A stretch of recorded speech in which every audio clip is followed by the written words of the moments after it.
ಹೆಸರು ಮಾತ್ರ ನಮ್ದು ಯಾವ್ದಾದ್ರು ಸಾಧ್ಯ ಇಲ್ಲ ಅಂದ್ರೆ ಸಾಧ್ಯ ಇಲ್ಲ ಅಂತ ಈಗ ಹೇಳಾರ ನಮ್ಮ ಊರೊಳಗೆ ಹೋಗಿ ಈಗ ಇದೇ ಚರ್ಚೆ ಮಾಡ್ಕೋಬೇಕು ನಾವು. ಈ ಚರ್ಚೆ ಮಾಡಿಲ್ಲ ಅಂದ್ರೆ ಏನು ನಡೆಯಲ್ಲ. ನಮಗೂ ಅವಕಾಶ ಇಲ್ಲ, ಇಷ್ಟು ಮಾತಾಡೋ ಅವಕಾಶ ಕೊಟ್ಟರೆ ತಮ್ಮ ಮುಗೀತದೆ. ನಾನು 10 ನಿಮಿಷ ಮುಗೀತದೆ ಸರ್. Okay okay. ಹಾಂ ಹೇಳಿ ಕೊಡ್ತೀನಿ ಸರ್, ಕೊಡ್ತೀನಿ.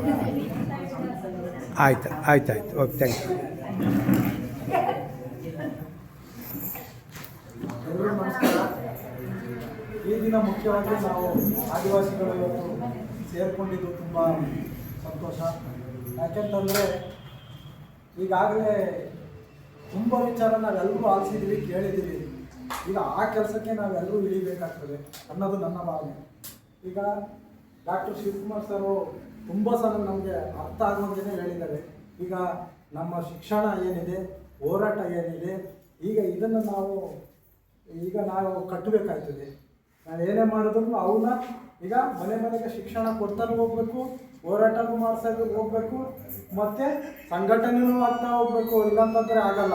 ಈಗ ನೋಡಿ, ನಮ್ಮ ಇದೇ ಆದಿವಾಸಿ ಜನತಾ ಪಾರ್ಲಿಮೆಂಟ್ ಸಭೆಗೆ ನಾವು 3-4 ದಿವಸ ಸರ್ಕಸ್ ಮಾಡಿದ್ದೀವಿ. 100 ಜನನ ನಾವು ಇಲ್ಲಿ ತರಬೇಕಂತ. ಇದ್ರ ಹಿಂದೆ ತುಂಬಾ ಇದಿದೆ. ನಾವೆಲ್ಲ ಆಡಿಗೆ ಹೋಗಿ ಜನರನ್ನ ಮಾತಾಡಿಸಿ ಅಲ್ಲೇ ಸಭೆ ಮಾಡಿ ನೀವು ತಪ್ಪದೇ ಬರಬೇಕು, 100 ಜನ ಆದರೂ ಸೇರಬೇಕು, ನಮ್ಮ ವಿಚಾರನ ವಿಧಾನಸೌಧದಲ್ಲಿ ಮಂಡಿಸ್ತಾರೆ, ನೀವು ಇದನ್ನು ತಿಳ್ಕೊಬೇಕು ಅಂದ್ಬಿಟ್ಟು ನಾವು 1 ವಾರದಿಂದ ಟೈಮ್ ಕೊಟ್ಟಿದ್ದೀವಿ.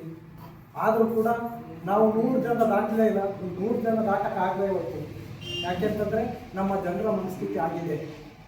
ಹಾಗಾಗಿ ನಾನು ಹೇಳೋದು ಏನಂತಂದರೆ, ನಾವು ಅವ್ರು ಹೇಳಿದ ಮಾತಲ್ಲೇ ಶಿಕ್ಷಣ, ಸಂಘಟನೆ, ಹೋರಾಟ ಇವನ್ನ ಕಟ್ಟಲೇಬೇಕು, ಬೇರೆ ದಾರಿ ಇಲ್ಲ. ಹಾಗಾಗಿ ತಾವೆಲ್ಲ ಯುವಕರು ಇದ್ದೀವಿ ಮತ್ತು ಕಲ್ತವರಿದ್ದೀವಿ. ಈ ಕಲ್ತವ್ರ ಜೊತೆಗೆ ಬರಬೇಕು. ಈಗ 2006ರ ಅರಣ್ಯಕ್ಕೂ ಕಾಯ್ದೆ ಇದೆ. 1999ರಲ್ಲಿ ನಾವು ಕೇಸ್ ಹಾಕಿದ್ದು 15 ಲಕ್ಷ ಅಂದ್ಬಿಟ್ಟು ನಮ್ಮ ಆಡಿಲಿ ನಾವು ಮಾತಾಡ್ಕೊತಾ ಇದ್ದೀವಲ್ಲ, ಇದ್ರ ಕಾನೂನೆಲ್ಲ ನಾವು ಓದಬೇಕು. ಇದನ್ನೆಲ್ಲ ನಾವು ಅರ್ಥ ಫಸ್ಟ್ ಮಾಡಿಕೊಂಡು ಸರ್ಕಾರಕ್ಕೆ ಹೇಳಬೇಕು. ಇದೆಲ್ಲ ನಮಗೆ ಮೊದಲು ಗೊತ್ತಾಗಬೇಕು. ಹಾಗಾಗಿ ತಾವೆಲ್ಲರೂ ನಿಮ್ಮ ಮನೆಗಳಲ್ಲಿ ಬೇರೆ ನಮ್ಮ ಯುವಕರ ಜೊತೆಗೆ ನೀವು ಮಾತಾಡಬೇಕು.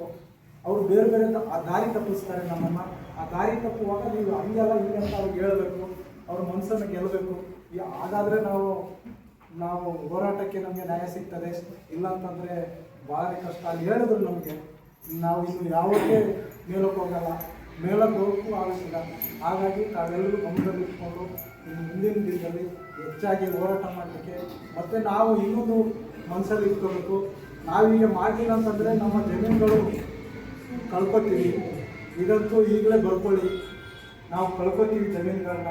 ಹಾಗಾಗಿ ನಾವು ಅದಕ್ಕಾದರೂ ಹೋರಾಟ ಮಾಡಬೇಕು. ಹಾಗಾಗಿ ನಾವೆಲ್ಲರೂ ಸೇರೋಣ, ಮುಂದೆ ಹೋರಾಟ ಮಾಡೋಣ. ನಮ್ಮ ಜೊತೆಗೆ ಸಂಸ್ಥೆ ಇದೆ, ಸಂಘ ಇದೆ, ಎಲ್ಲರೂ ಸೇರಿಕೊಂಡು ಹೋರಾಟ ಮಾಡ್ತಾ ಏನೆಲ್ಲ ನಮ್ಮದು ಸಮಸ್ಯೆ ಇದೆ ಸರ್ಕಾರಕ್ಕೆ ಹೇಳಿ ಹಂತವಾಗಿ ನಾವು ಅದನ್ನು ಪಡೀಲಿಕ್ಕೆ ಮುಂದೆ ಹೋಗೋಣ ಅಂತ ಹೇಳ್ತಾ ನನಗೆ ಅವಕಾಶ